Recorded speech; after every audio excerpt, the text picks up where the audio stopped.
All right, we're live now. I's live now. I's I'm live live now. Let me see if I can share it to my page. Right. Maybe it'll let me share it. I used to get, what do you call that thing? Notification. I don't get the Yeah.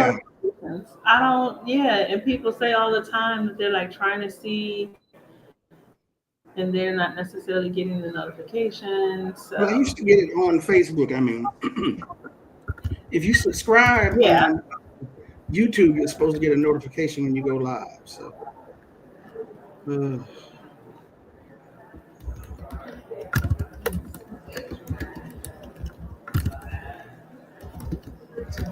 I'm typing a thing.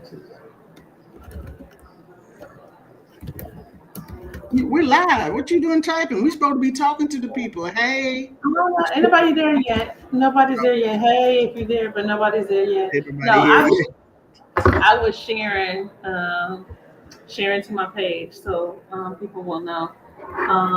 Corey said give her 5 minutes. Okay, so we'll start with this. Let's stay at the beginning. Hey everybody, I'm Ìfétáyò Òjélàdé. I'm here with my sister Thandisizwe Chimurenga, who is a social commentator. You got a new what was the other thing you said? Social commentator, journalist, author. Why are you telling people it's new? Now you see. I didn't mean new. See, she gonna fuss at me, y'all. I'm sorry. I'm sorry, not new. Keep going. Just say what you just say. Keep going. She's fussing at me. Okay. Today I'm in a new space. Obviously, you can tell by the background. I am at a innovation center called the Hatchery at Emory University, participating in a workshop. But I stopped everything since we have lunch to come and do this because I think this is a really important topic. And so I'm happy to be here. I'm glad our sister Thandisizwe is here over in California. So she woke up early in the morning for y'all to have this conversation. And we got a couple other folks that are coming shortly. And so, if you are watching the recording of this, do us a favor. I always like to say, make sure that you like, make sure you comment, make sure that you share this. Today, we are talking about an ancestral guide to surviving a fascist government. And I think that this is a critical topic right now, in, given everything that's going on in the government and just politically, and not only in this nation but around the world. And I can tell that it's something that at least people want to hear about, just by the simple fact that I've gotten emails, I've gotten calls, I see the number of responses that we've gotten on social media. So this is something that even if you can't see it live, just seeing the recording, hopefully it is something that can resonate with you. Before I even get started, one of the things that I do want to acknowledge is one of my elders, Dr. Mama Torre, who's based here in Atlanta and is doing some phenomenal work on a spiritual level, working with African centered ministry. She saw the post and then she sent me some stuff that because she was doing a presentation on a similar topic. And so I may reference some of the stuff that she talked about throughout this time. So I just wanted to give her a shout out just because she saw it fit to share what she was doing with me. So, Sister Thandi, how y'all doing out there in California? I know it's kind of a different climate. I mean, you're getting everything from nationally, but it's a different climate because California is a blue state. So, how are people reacting out there? Well, I don't know if you know. Well, for those who have been paying attention, predominantly Latino folks have been in the streets for the last 5 to 6 days protesting ICE and Donald Trump's policies. And now students have begun walking out. Um, it started with marches in downtown Los Angeles, moving through the city onto the freeways and blocking traffic. And Oh, wow. over the last few days, students, predominantly Latino, in middle and high schools have been walking out, similar to the walkouts in the late 60s, early 70s, when the Chicano movement and the Chicano moratorium was on the rise. So folks is mad. He's upset, huh? But they also not afraid. They're not afraid because I'm just gonna keep it real. Some of us have joked. Well, if you trying to round people up, there they go. They out in the streets anyway. They're out there in the streets in mass saying where ICE can go and where Trump can go and where LAPD can go. And another thing that some black folks have been saying, like, we love to see it, we support you, but we tired. We tired. We need a quick break. We need a siesta.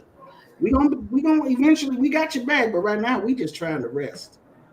Really? See, we can't believe what's going on. Wow. I mean, I think it's crazy. You and I talked about this the other day. I haven't been intentionally. I have not been following the news blow by blow. I am aware of what ICE is doing. I did not know that was going on in California, but I think that's really powerful. And I like to see my Chicano and Chicana sisters and brothers, like that family just being out in the streets and kind of protesting this.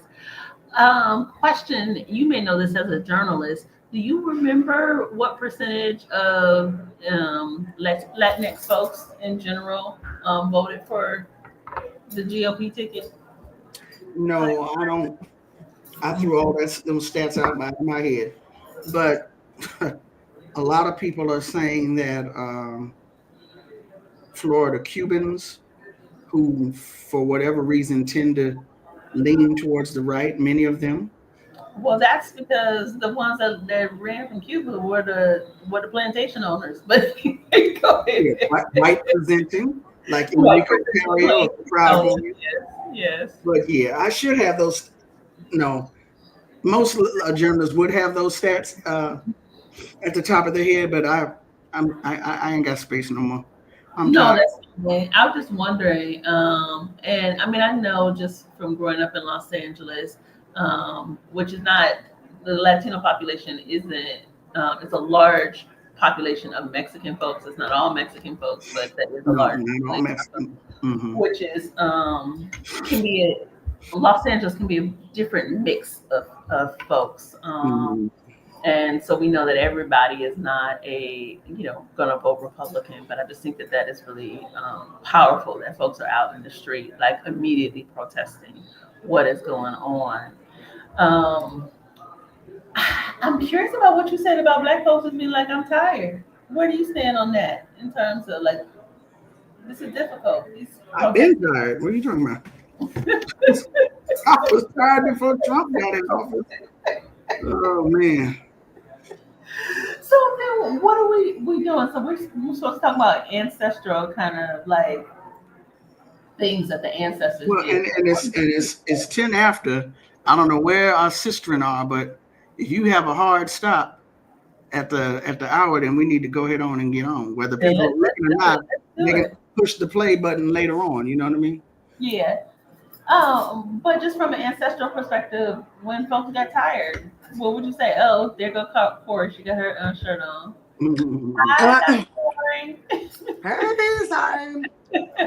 Is she eating again? No, I'm just playing. No, but see that. Okay, I didn't know y'all were alive. No. But that's good. That's the first thing. To me, that's like, learning from the ancestors. You got to nourish yourself. If you're going to do this work, exactly, you got to take care of yourself first and foremost, because you're about to see me in a second. I'm about to look at some food too. But what I want to get to, what you said, Thandi, is that you are tired because you've been doing this work for a long time. So what do you draw on from an ancestral perspective of like, let me go. Okay, go ahead. To lead into that, there's so many different definitions or different folks quoting whatever in terms of fascism. What is this? I don't even know where I'm at. Hold on. Well, anyway, one of the definitions of fascism is a mass political movement emphasizes extreme nationalism, militarism, the supremacy of the nation over the individual. There's been online floating around a definition that people say came from Benito Mussolini, the dictator of Italy during World War II, that fascism places it is a corporatism, the marriage of corporations and the state. I have yet to see where he actually said that. They keep pointing to that. I'm not really sure. But That Mussolini said that. that Mussolini said that. Well, That's we see how that went. right. Mussolini. The point I'm trying to make is that one of the things that always struck me years ago, I guess it was in the early 2000s, when the actress Lisa Gay Hamilton did her film on Bea Richards. Bea had said, well, fascism, I lived under that in Mississippi. And I was like, And then I came across a quote actually last night from Langston Hughes, if I can find it again. Langston Hughes is said to have said in 1936, fascism is a new name for that kind of terror the Negro has always faced in America. So people have kept saying if Trump gets elected, it's going to be fascism, whereas our ancestors said, well, we've been there. We've been there, done that already. So then if that's the case, what have we always done? We've cared for one another. We've protected ourselves and been communal. And it was one more point I was going to make. I had this last night and then I went to sleep. But yes, self-care and self-care, get your rest on. If you need to take a break from the news, we need to be informed and aware, but it can be very overwhelming. And some of us believe it's intended to overwhelm us and to make us feel depressed as if there's nothing we can do. If you need to take a break, then take a break. And as one sister told me, just call me and let me know when I need to run. My go bag and passport are at the door, Thandie. You call me and tell me run, and I'm out. I told you that the other day. Thandie was fussing at me, Corrie, because I wasn't, because I was like, I'm not doing this news. I can't do it. I can't take it in. I was like, just let sister know when she need to run. Run. I love run. I was like, I'm not going to even question. Ìfétáyò, run. Woo. So yeah, if find you a trusted buddy, somebody who's plugged in, and they'll give you the news when until you're ready to come back. Communal and caring for one another, planting our own food, mutual aid and solidarity. The same way folks showed up after COVID and George Floyd when everything was shut down and elders couldn't get out to grocery shop. That one of the it was a group out here in Los Angeles. That's how they started. Do you know an elder who needs to go grocery shopping? We will do that for them. We will even pay for the groceries. You may, if you've paid attention to the news, you saw how folks came together after these fires devastated both Palisades and Altadena, Pasadena, bringing together, get what people need. And again, growing your own food, sharing food, cooperatives, farmers market, etc. And of course, my favorite topic of discussion, self-defense and protection. Self-defense and protection. And leaning on that specific ancestral tradition of spiritual protection. That's something that we have always utilized, whether it's a prayer closet that you go into filled with your images of the saints and your Bible and a candle, or if you got you a hush harbor, a spot out in the woods, or whether you go to your Tata or to your Babalawo or your Ianifa, whatever it is that you do, incorporating that also into the routine of protecting ourselves, our families, our communities, our spaces during that time. That's an ancestral tradition. Ashe. I feel like I need to say Ashe, Ashe, Asheo. Okay, sure. Because and if in the you just let me know. Because if you want me to get specific, I can. And I want us to get specific. I want to, before you get specific though, I want to talk, jump in, and have Dr. Corrie Claiborne talk. And Dr. Claiborne, I'm wondering what we can pull from literature, and historic Black literature to help us be able to deal with this time. Well, and that's a good segue into a book that we put together, which I think was called Listening to the Ancestors, which is important. But I also want to think about it as,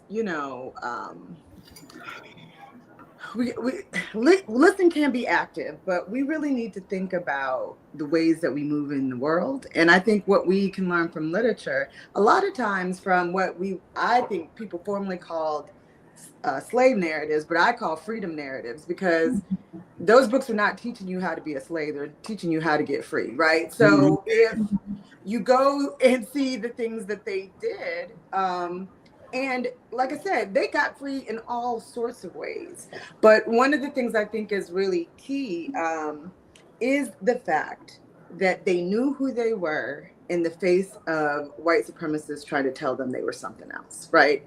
So they knew that they were human beings in the face of white supremacists telling them that they were not, that they were first person, that they were animals, that they were less than, that they, animals can't read. Why are you trying to read, right? So we're going to make the laws so you can't. Like, they believed that they were, and so that is what they did. I feel like one of the greatest problems that we have today is we will find other Black people going along with the white supremacists. Well, Black people really don't know how to read.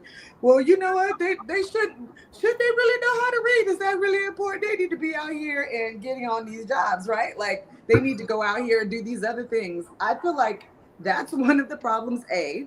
So know who you are, key. And that's why all of this, we're not going to recognize Black history, we're not going to do all this on the federal level, or even, they're trying to push back on Target or their Black History Month, anybody doing anything that says this is what we've done and this is who we are. But recognize, like you said, our ancestors before, when we didn't have a federal or a state or nationwide, we also recognize that within ourselves, right? And I think that like I said, again, for Black people, we're like, oh, well, we don't really need it anyway. We don't really need DEI. Okay, let's dial it back. We do need us to understand that we deserve to be in every place that we were ever in. We deserve to be in those places. We should be in those places, and you should know who you are. And this is one of the things that I've seen too with the Palestinian, because people are like, oh, well, look, Donald Trump saying he's going to take over Gaza. Look here, y'all got what you voted for, because y'all, Watusi, y'all monkey tails up there talking about, oh, we standing beside, Arabs for Trump, all this other kind of stuff, that you get what you said both sides are the same, you get what you get, right? And my thing is this. It's disheartening to me, even though I think it was foolish for people to claim that they were voting for one person on one issue, one genocide, while many other genocides were going on, that they didn't care what happened to people, that if you didn't cave on this one issue, it meant that all of it should collapse. That's fine. But now that we're in this place, when they're talking about taking over Gaza, turning it into a resort, what I've seen that's disheartening is Black people like, well, see, that's what you get. Or the same thing, when you see people being taken up by ICE, I've seen Black people, see, that's what you get. Like, you were over there standing up next to that man voting for Trump. Well, what you think was going to happen? What I really think is that we knew in slavery there was always going to be somebody who's going to be tap dancing behind the master. We did know that, right? We need to have a better way, I think, of not blaming each other for abuse that white people put on us, right? These are horrible. The ICE deportations are horrible, right? Like, I'm not going to sit there and tap dance at anybody being taken away. I don't care how they voted. I don't care how they moved. I don't care definitely what not they gonna said. tap dance here. Right. And I know you're not talking about me, but I hear what you're saying. Oh, I'm not talking about you. I'm saying that I'm saying I know you're not talking about me, but yeah, I absolutely hear what you're saying. That's not cool. No, but like I said, for us, we got put in the system, and it's so easy to be like, oh, it's us against them. No, it's just us, right? Like, and I feel like you could have political differences. You could have all, you could have literally believed that, if Palestinians were not free, that all of us are not free. That's a very admirable stance to take. But now that we're all not free, we have to figure out what we're going to do after that. Can we get free? How can we get free?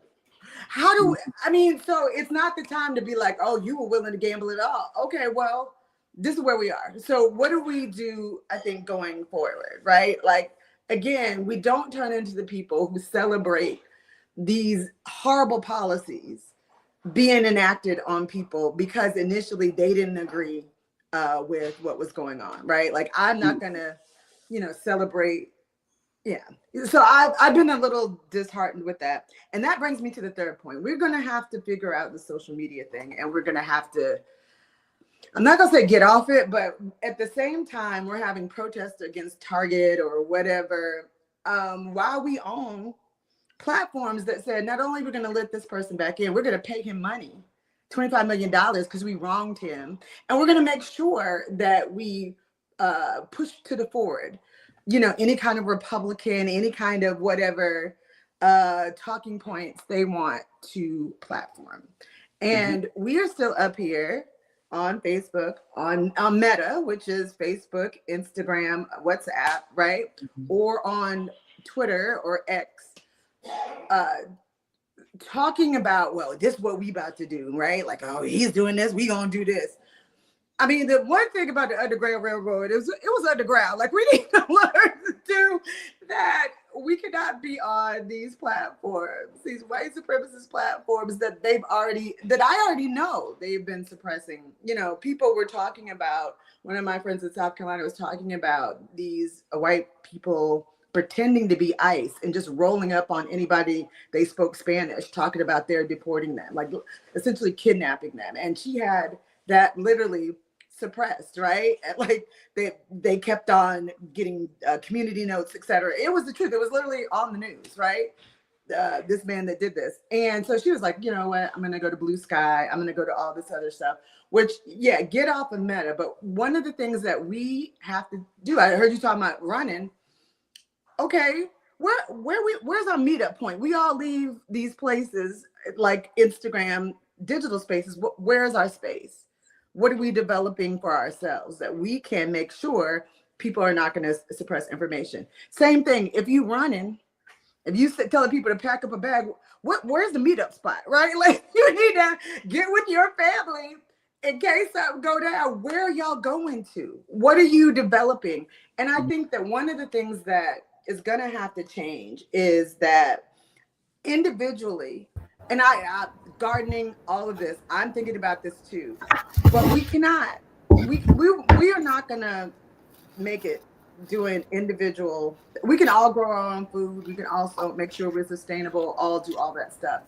But unless there's collective action, again, thinking about the Underground Railroad, thinking about the process of people getting free and, community, and the fact that we can't necessarily build that online. We can start there, but it can't be there. We can't put all our secrets. We can't be like, okay, about 5 o'clock, this is what we about to do in direct action. We cannot do that, right? Like, and so there's online and there's offline. Yes. There's online, there's offline, and there's organizing, right? And for people, posting on social media is not organizing. My babies, my children that I see in college, they were like, well, I posted about this. I'm like, and you literally did nothing, right? We do not need anybody posting about something. We need people being about something, right? It doesn't matter if you posted on your social media, boycott Target. When literally, what are you doing to build businesses? What are you doing to make sure, like, you can't, and all those Black businesses that were in Target, I would thought this was so callous.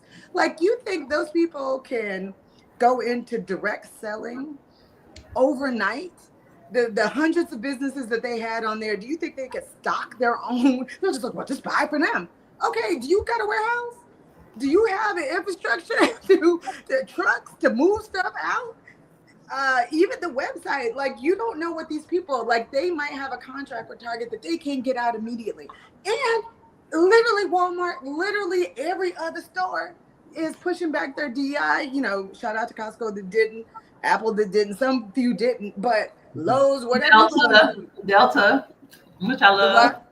Delta. I mean, well, they did for now, but you know, the federal government talking about they're going to sue anybody who they literally 19 states attorney generals from Republican states said that any private company that has a DE policy that they're suing them to put. You really think Delta is going to sue? Georgia is going to sue Delta, the largest employer? Correct, they are. And but what you don't realize is that it doesn't matter. They don't care about the and that's where I think we're wrong, because we're like, I just ain't gonna want to go out of business, losing all this good Black business. If you look at Delta, I disagree with that in terms of Delta. I mean, we'll see, and I'm saying that I don't know about Delta from a business model.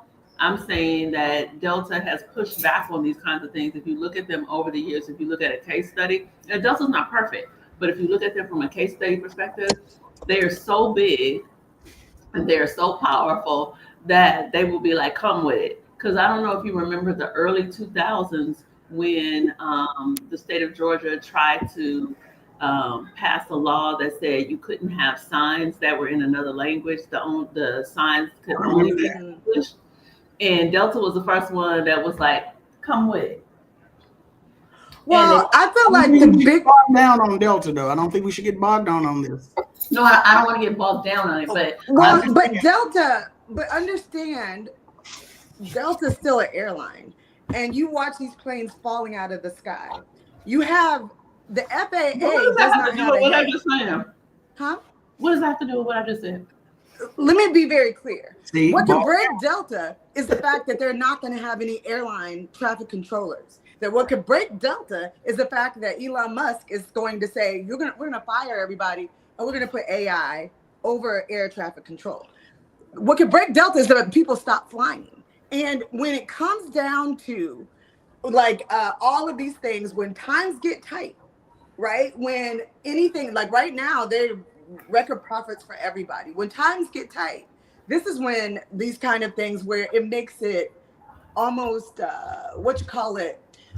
hard for people to both fight lawsuits and, you know, fight like regulations that they're putting in to also make people bow down to their will. And so one of the things that I think is very useful, you were mentioning Mussolini when I came in, but my thing is like, know your opponent, right? Like, look at Russia. Look at anybody that has this kind of, you know, huge state control where they do things like control media.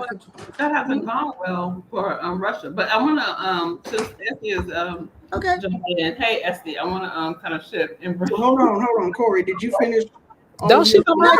So my thing is this. We need to learn how to move in silence. We need to really sort of really rethink our investment in white-owned platforms just across the board. We need to build community and figure out how to organize, right? That is not involve posting something on social media, but that it actually means that you figure out strategies. And that is going to mean we're going to have to pool money, come together, invest in Africa, invest in technical and critical infrastructure that is not in this country. So there we go.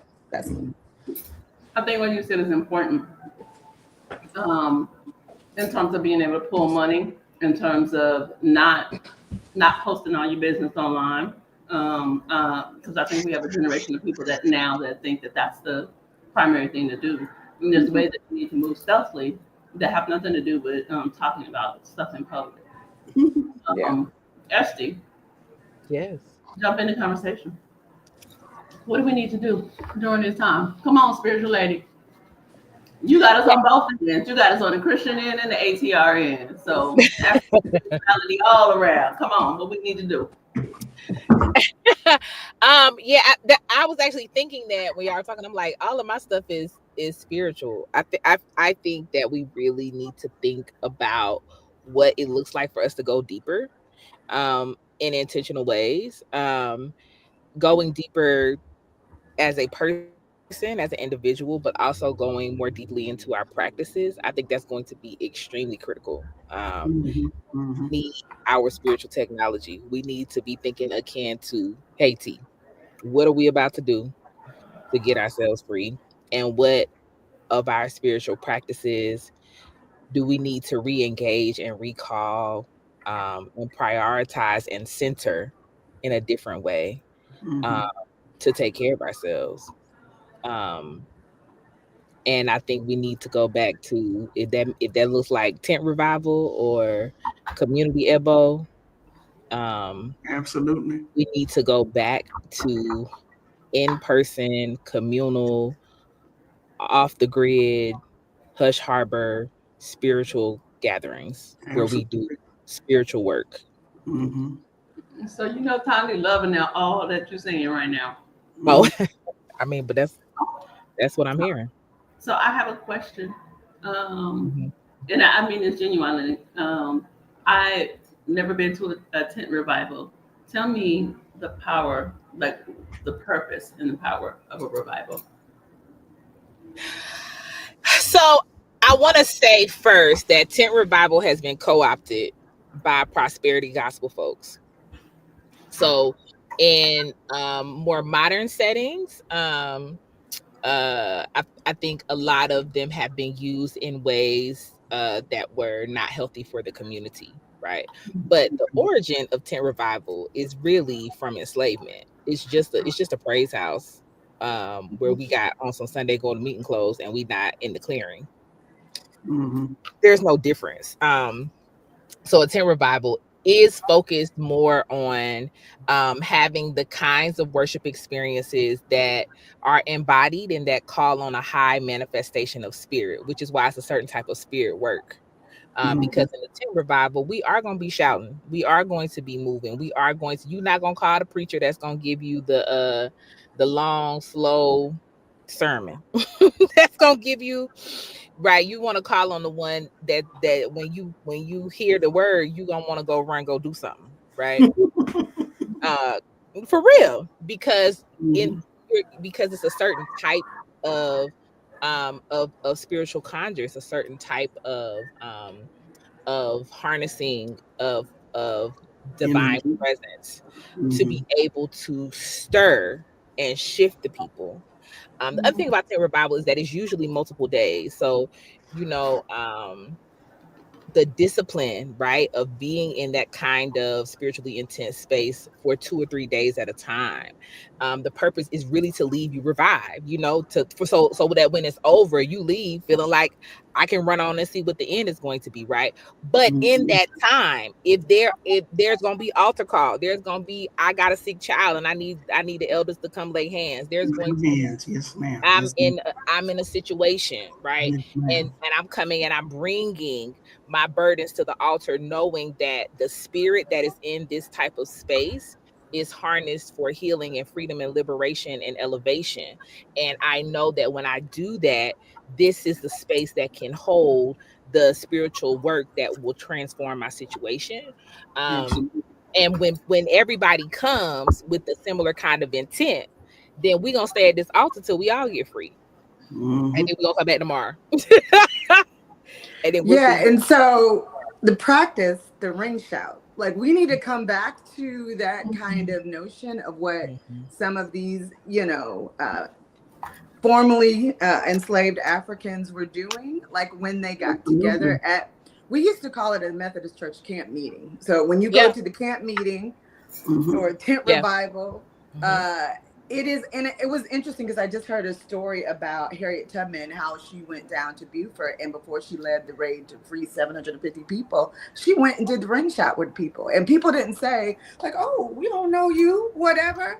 She got in the ring, like immediately. She didn't have to ask no questions. You know, some people, especially Northerners during that time, might come, Black people, and sit up against the wall like, oh, what they doing? Because they had already sort of formalized their worship. But Harry's like, we go around this like, you know, that I am going to whip up some freedom before she literally whipped up some freedom. And I feel like that's one of the things that we forget, that again, being in community was part of it, and getting people stirred up who had been working all night in the fields, right? Like, we're talking about people who worked all night and then went out in the woods and said, we're going to practice freedom. We're going to go around this circle until we feel that we can really fly, right? Like, that's why so many of their songs speak about flying. And again, I think that that's you know, a spiritual practice, and those things need to intertwine. That's what I was just going to inject. Like, I think that our political and our spiritual practices need to intertwine. Yeah, absolutely. So now okay. So let me acknowledge something here. There's some spaces that I want to go, but I know I don't want to go on here. So I want to acknowledge that. Because y'all have blown my mind. And I'm like, oh, I'm getting all these downloads, but it's not appropriate for this space to have those conversations. So I want to acknowledge that I'm not saying everything that I'm thinking. That being said, what can are you saying that these things need to be done on a mass level, or can small groups of people do this? Both and. Yeah, both. None of this either or, both and. Okay. I'm saying both. Yeah, because praise houses started, that were usually on people's land, right? Like, somebody's family would build a praise house for the community. So you would start just with your, you know, with your family, and you would then again link up. And so a lot of that happened around tragedy. A lot of it happened around need. A lot of it happened around crisis, struggle, right? And around crisis. So and that's what somebody told me. Huh? I was going to say, and I want you to finish, Corrie, and I want to ask the second part of that. So maybe to answer this part. So if we're having this conversation, and Corrie, you're the one that kind of hit me to this the first time you took me to Charleston, is if we are having this conversation, and if we can all agree that we are dealing with evil, we're dealing with some demons here. This is partially spiritual warfare. A large part of this is a spiritual war.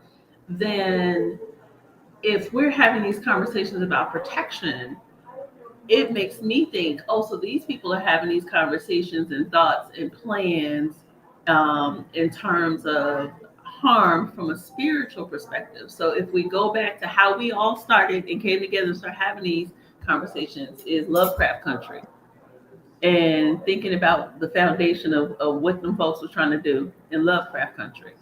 If we think about Charleston, Corrie, one of the things that you pointed out to me was in the whole Charleston massacre was that this shooter, this demon, understood the significance and the history of that church and what was happening there, and was making a specific, to me, political and spiritual statement by that act of terrorism.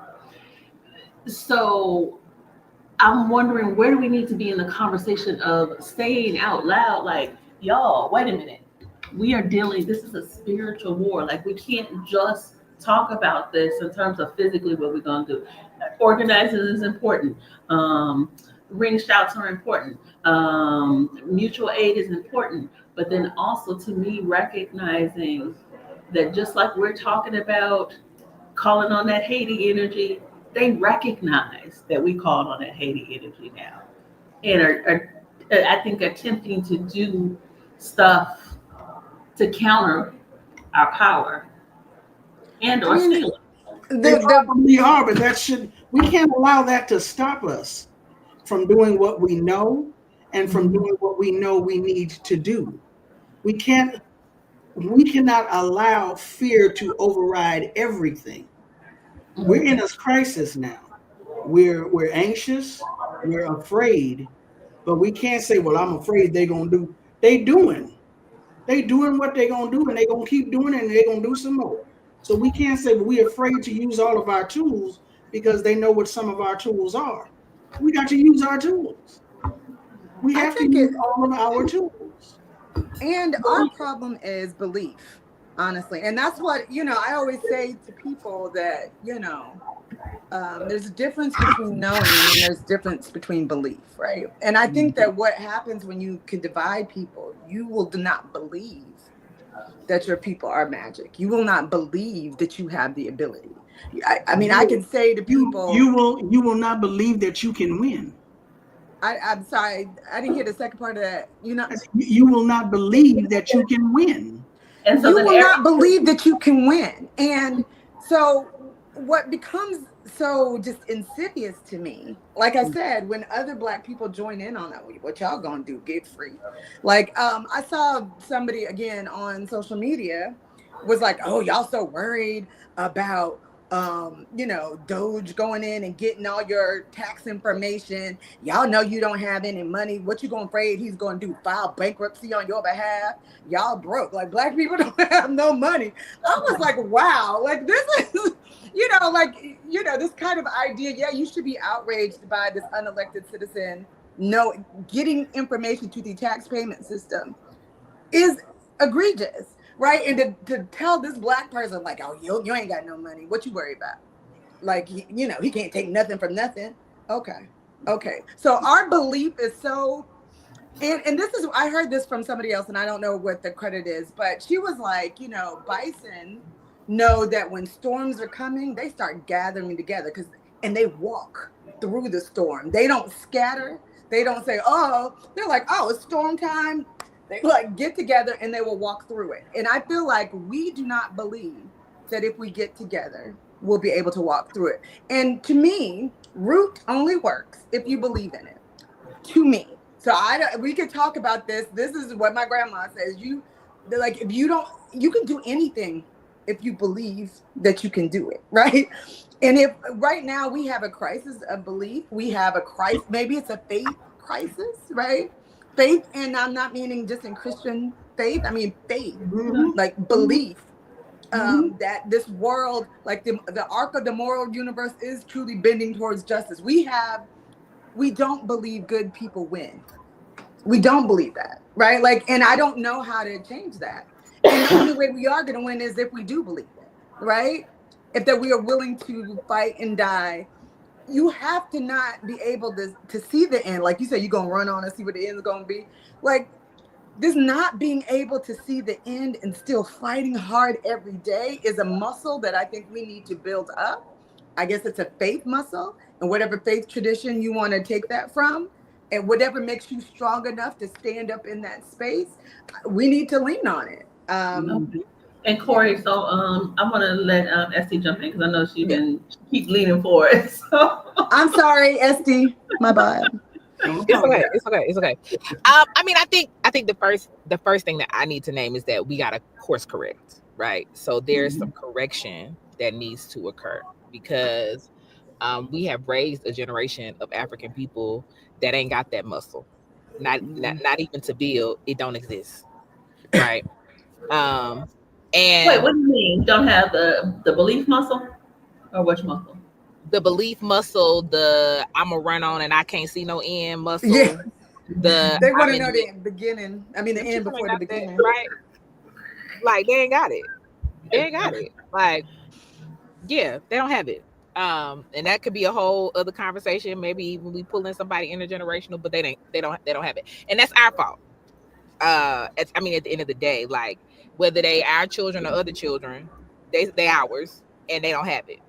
I think also in the ways that we have also gotten in bed with, and I'm saying we, hands raised, with capitalism, elitism, leisure, luxury, whiteness, right?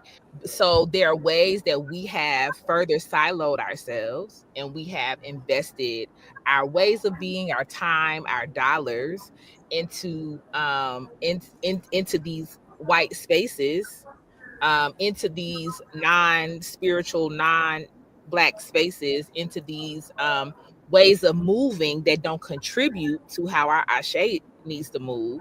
I think that's the first thing, is to like have some honest conversation about where we are, what's divided, about Black folk who don't believe in what we're talking about, and how do we hold them up and take care of them in their in their current location.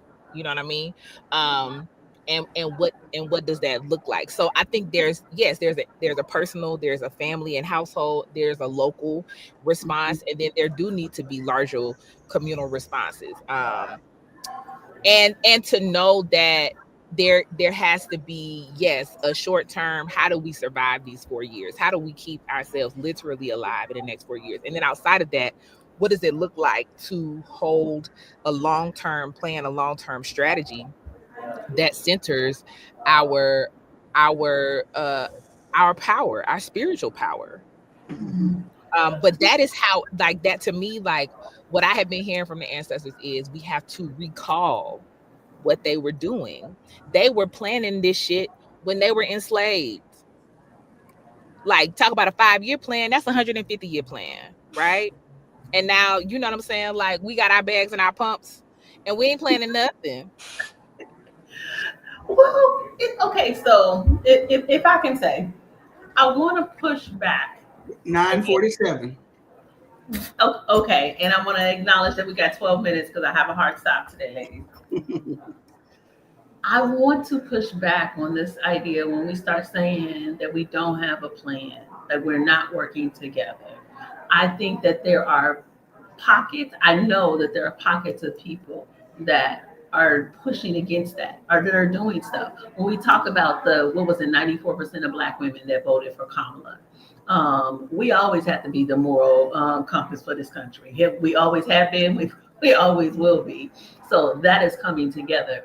The fact that 4 years ago, when this sociopath was in office, I called each one of you. No, first of all, no. Let me give credit where it's due. Thandisizwe, Chimurenga, reached out to me and said, we need to talk about Lovecraft Country. And I said, I don't watch scary movies. And she said, it is your assignment. You need to watch it and we need to talk about it. And we talked about it. And then I called each one of you, and you didn't say how much or what time or what we gonna do, or I don't know. Y'all just showed up. Mm-hmm. And just think about the spaces in our lives where we literally have sisters, we had, or brothers, or whoever that we could reach out to, even if it's just a small group of folks, and they will show up and do what we need them to do, no questions asked. Each one of us has that, and we need to stop dismissing that and get out of this conversation of what we ain't gonna do, what we haven't done, and all of this pathologizing us, because that's part of that white supremacist anti-Black notion to get us to start spouting lies about who we are. That's number one. Mm-hmm. Number two, my last point that I want to make, and I was talking to Tandi about this the other day. Every single time you turn on the television, DEI this, DEI that. It's a whole conversation. So the media and these sociopaths are leading this conversation in DEI. So much so that I couldn't even remember 2 years ago what was the buzzword. And I was asking somebody the other day and I forgot that. No, not that one, but the other one where they were critical race theory. Critical race theory. Right.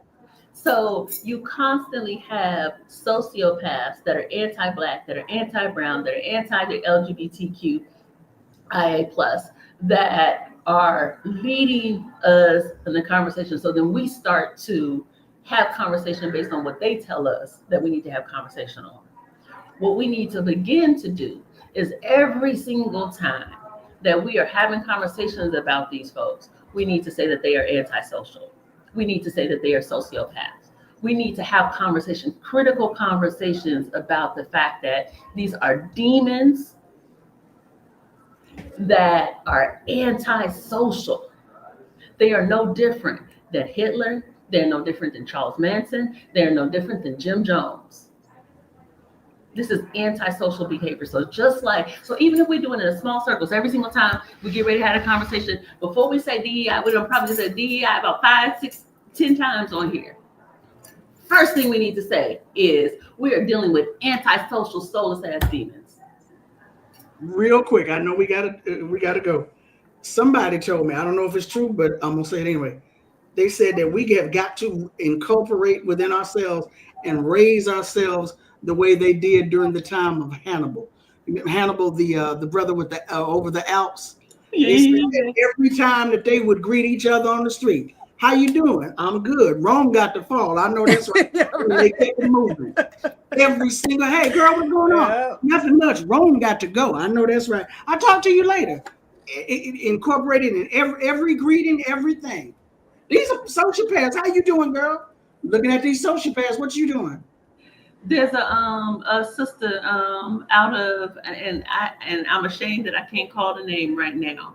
One of the queens out of the Sudan, the only African queen that conquered the Romans. What she did is she took a statue of Caesar's head, had that thing decapitated. They buried it at the entrance of the main shrine that everybody went to. So every single time that you went in that shrine, you was stomping on Caesar's head. Every single time. And that's key. Where was it buried at? Not the market, but the shrine. Okay. At the shrine. Right. Okay. Which is what I'm saying. So I know you don't want us to get bogged down, but I wanna push back to Ìfétáyò, because I do think it's important for us to recognize that there's some places we got off course, even if it's self-reflection. I don't think that's. I think that will actually clear the way. Okay. And I think the other thing for me is my mama don't know what antisocial is. So come on, for real, right? She be like, he a fool. That man acting like a fool. That's not gonna mean nothing to her. And my mama is well degreed. My mama got 4 degrees. My mama has graduate degrees. But that don't mean sociopath does not mean anything to my mama in Sunflower, Alabama. But she know how to pray the devil back to hell. Hey, pray him back. Mama, these people ain't right. They ain't right. In the name of Jesus. They ain't right. Right. You know what I'm saying? So I think that's why I'm saying this is what it takes, which is why I'm saying and so I hear you. We are the compass, Ashe. But this is what I'm talking about planning, because we need conversations where my mom and my uncle and my aunts in the backwoods of Alabama, from where they own can't see can hear from somebody and can be in some kind of connective tissue that is 90% not online, from somebody who can say, let me explain to you what this is and how can we represent it. And even if my mom's still gonna walk away and say that's the devil, but she'll have a different level of clarity. You see what I'm saying? And she'll have some more tools to support her agency. And some of that is that we have lost the fact that we believe in our tools and we understand what our agency looks like. And we got to correct that. Of course, correct.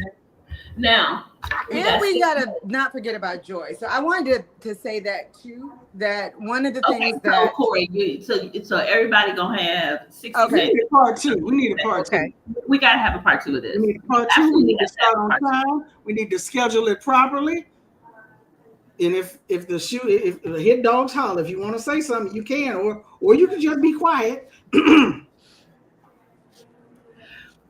Go, Dr. Claiborne, literature professor at Morehouse College. She's gonna close us out in 60 seconds. What's your comment? Oh, what? Well, I was gonna say, what we're gonna do what our ancestors did, and always include joy and beauty in everything that we do, because one of those things is that they still made beautiful meals, they had beautiful clothes, they sang, they created a world that was beautiful for themselves. And I feel like one of the things, our biggest hindrance is that we believe that you got to be political all the time and nothing else. Martin Luther King was playing baseball, smoking, playing cards, doing some other stuff we won't talk about. All of them they talked about how they loved music. They had joy in each other. Okay, I 5 want to seconds. bring that back. The house party, the rent party, even in the ecstatic worship in the Hush Harbor, they were finding joy, right? Like releasing themselves. Okay. And we need to do the Thank same you, thing. Dr. Amen. Claiborne. Thandi, 60 seconds. We need to recall, go back and find what it was our ancestors did. And we were supposed to be talking about that today. And we did talk about it. We have to be in community and communal. We have to study. We have to be joyous. We have to believe that we can win. We have to call on all of our traditions, whether that be the prayer closet and the Bible, or if it's a chicken in the middle of the road at midnight. Ashe. And Reverend Doctor, well, I'm manifesting Reverend Doctor. Reverend Estee Nena Dillard. Come on. Give us 60 seconds. Pleasure. Make war and make babies. Pleasure. I think the other message I've been getting from, I mean it. The other message I've been getting from Spirit too is that we really have to take care of our bodies. Yes. We need to be better fit Mhm. for what is coming. We need to be more conscious about the kinds of food that we're intaking. Mhm. And not just like, okay, can I fit in this dress and my stomach be flat? But flexibility, agility, the ability to move, and the ability to have a different level of endurance and strength, and to take seriously the things that we may have minimized out of our own lineage, because that's really where the power is.